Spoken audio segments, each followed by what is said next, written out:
Welcome to this first in an 8-part series on one of the most important teachings and formulations for meditation practice in Theravada Buddhism, the 7 Factors of Enlightenment. In this session, we'll do an overview and then we'll go through individually each of the factors in the following 7 sessions.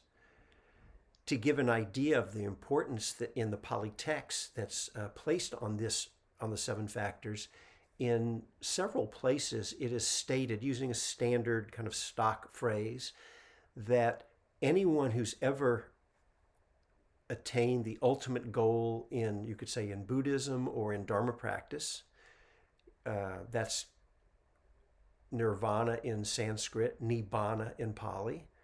You could also call it liberation or enlightenment.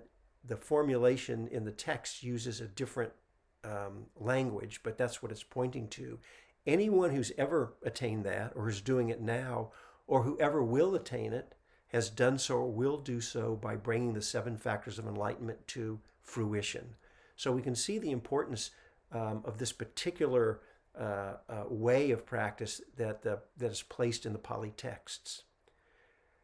I'm going to talk about a range of ways that the 7 factors are taught and understood. People work with it. It's not just one way. So you'll hear a few different ways so you can see for yourself, if you're interested in this, which way or combination of ways works or resonates best for you. But to start, I'd like to just go through and name each element, the 7 factors. And I won't go into a lot of depth. That will be coming in the subsequent sessions, but just maybe say just a few words about each one. They go in a set order, starting the first one, mindfulness. In Pali, it's sati. I'll give the Pali. You don't have to know the Pali, but it can be useful sometimes since the English translations can have various connotations. And knowing the Pali can, if you're interested in that, can be useful. So the first one, mindfulness. Sati. Mindfulness gets a lot of attention I think if you're around a Dharma or a Buddhist meditation practice, you'll hear mindfulness a lot. It's probably, nothing is more foundational than that. I'll define it later in the next session. Mindfulness, the second one is, in Pali, it's Dhamma Vichaya, which is generally translated as investigation. This word Dhamma, the word in Sanskrit is Dharma. Dhamma is the Pali. So it's investigation of Dharma or Dharmas.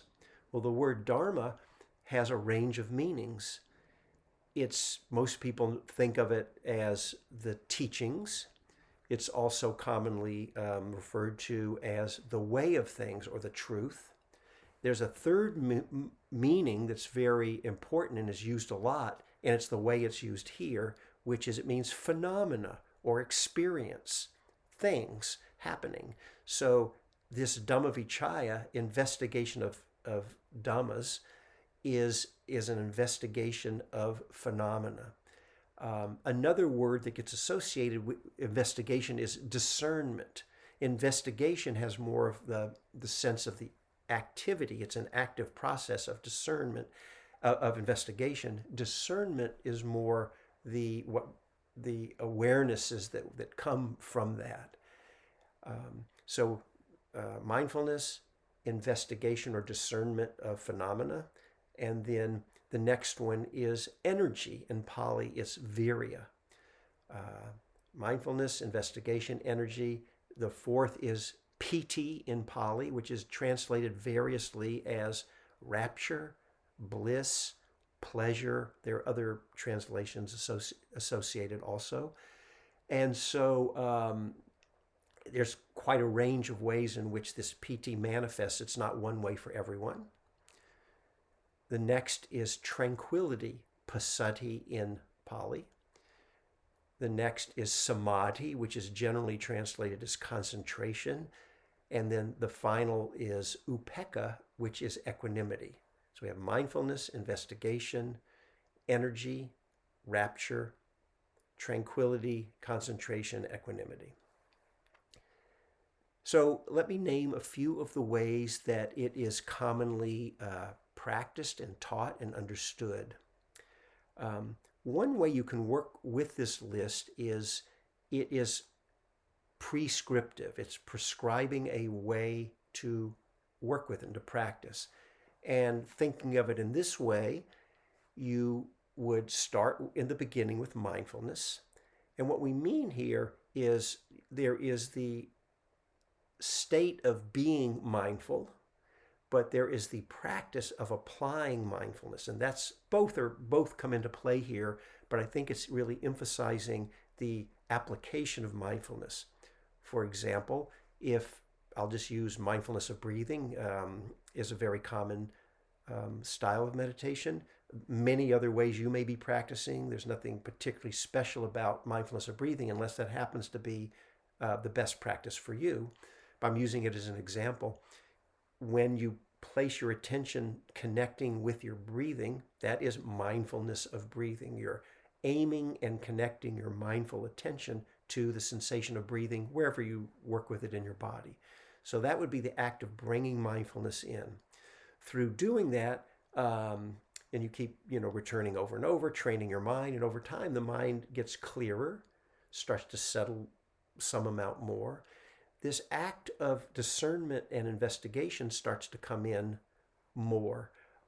First of all, your awareness and clarity about what's happening grows. So on its own, the discernment part gets stronger. So you'll notice this factor strengthens. You can also apply the investigation when needed.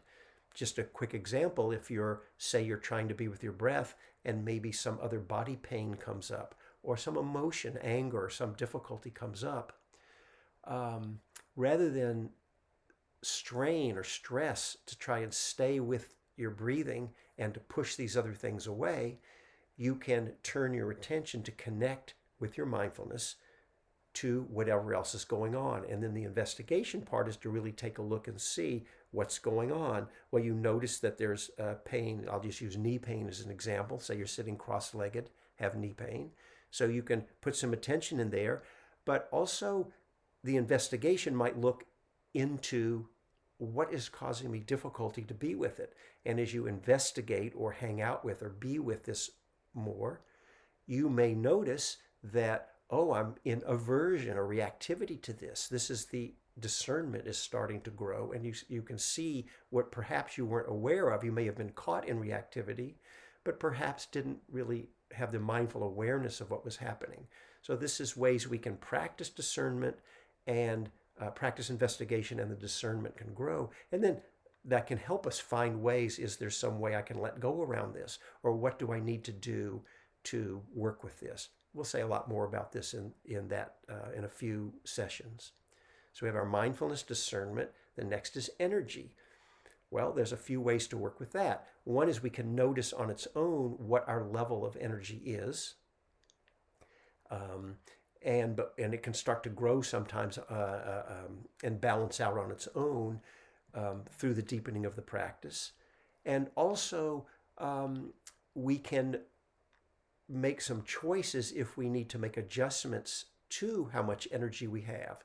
Because the mindfulness and the discernment is growing, we naturally become more and more aware when there is the energy is too low.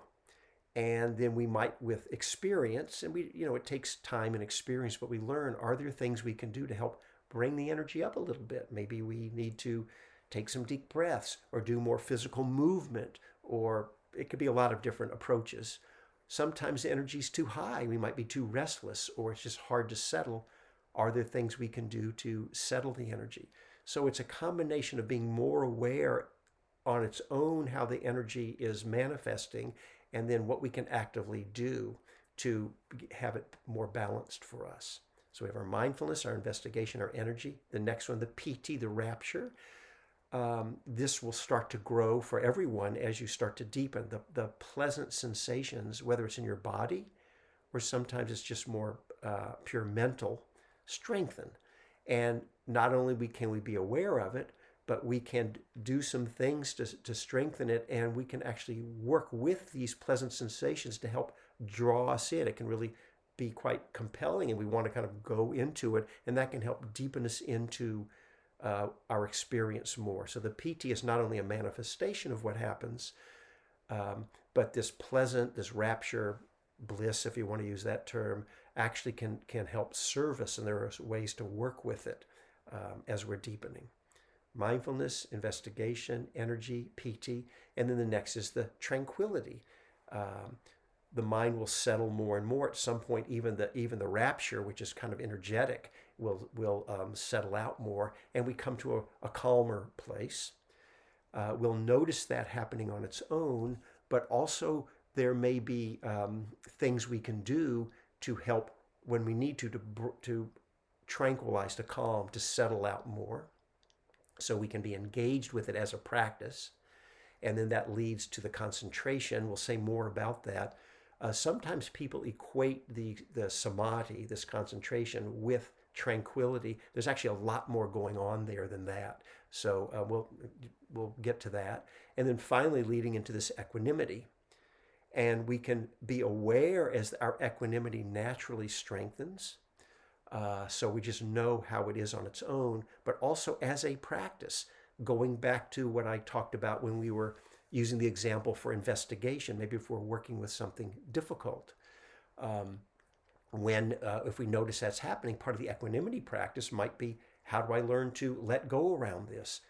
Let go of struggle, conflict, be more able to be more with it and present in a way that's balanced. So that's an idea where we can of how we can bring the equanimity piece in as a practice.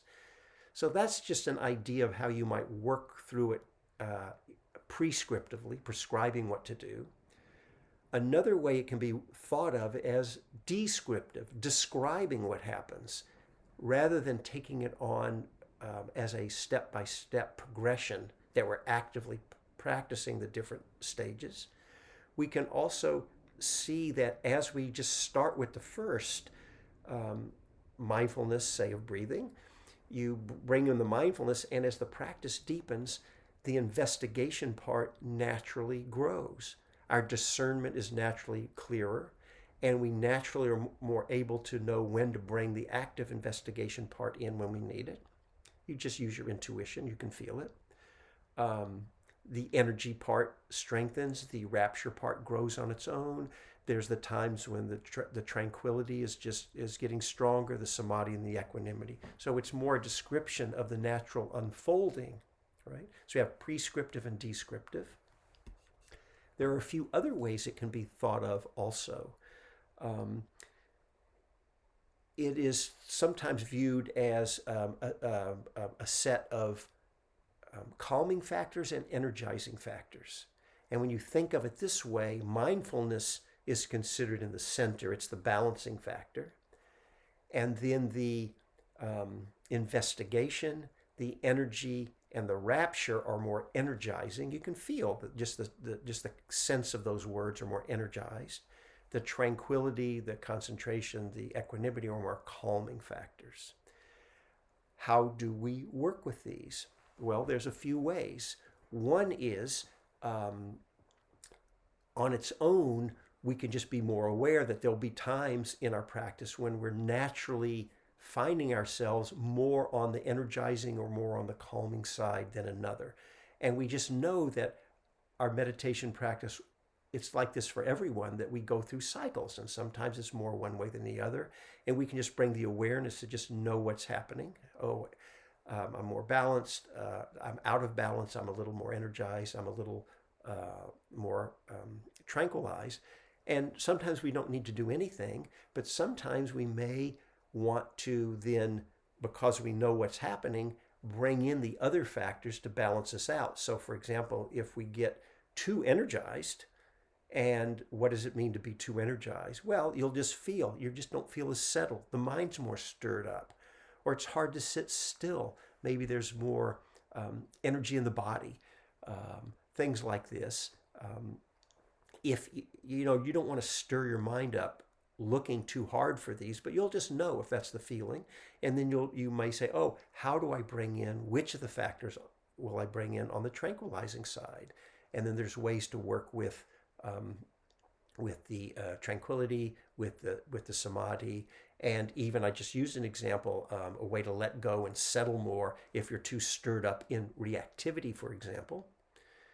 Bringing in the equanimity, just even sometimes we just have to ask ourselves the question, is there something, might it be to help me let go around that? All these different ways we can help settle.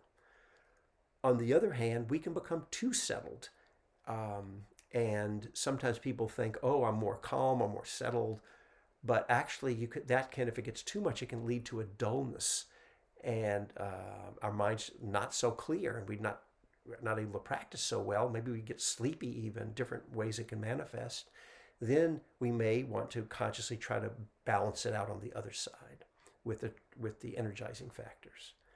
So we've got a prescription to work through step by step. We've got a description of how it unfolds. We can see it as these balancing between energizing and tranquilizing factors. And another way that we can work with it is just seeing it as a bare list, not in any particular order, in which all of the factors are there, and we can use them when either be aware of which ones are stronger, which ones could use more cultivation. We could also think of it as, are there some that I need right now in particular ones? Again, you don't want to stir your mind up overthinking this. If you're interested in working with the 7 factors by hanging out with it over time, maybe doing some more reading, listening to talks like this, reflecting on it yourself, you won't have to stir your mind up to think, what are the 7 factors, which ones? You'll gain fluency with it, facility with it, and it will just be there for you when you need it. And then, again, you don't have to stir your mind up or look too hard, but it'll just be obvious with experience. Oh, I'm really, really settled here. My samadhi's good, but my energy's lower. What can I do to strengthen that? When you need to bring in any of these different factors that can be there for you. Practically speaking, I think all of these different approaches, we probably want to have them all in our toolkit, and we'll work with them in any of these different combinations or different ways. So that's a basic overview from now. And as we work through each of in the subsequent sessions, as we work through each of the factors, I encourage you to think back to these different approaches or different ways to work with it, so you can see how does it fit in and how you feel like the best approach will be for yourself.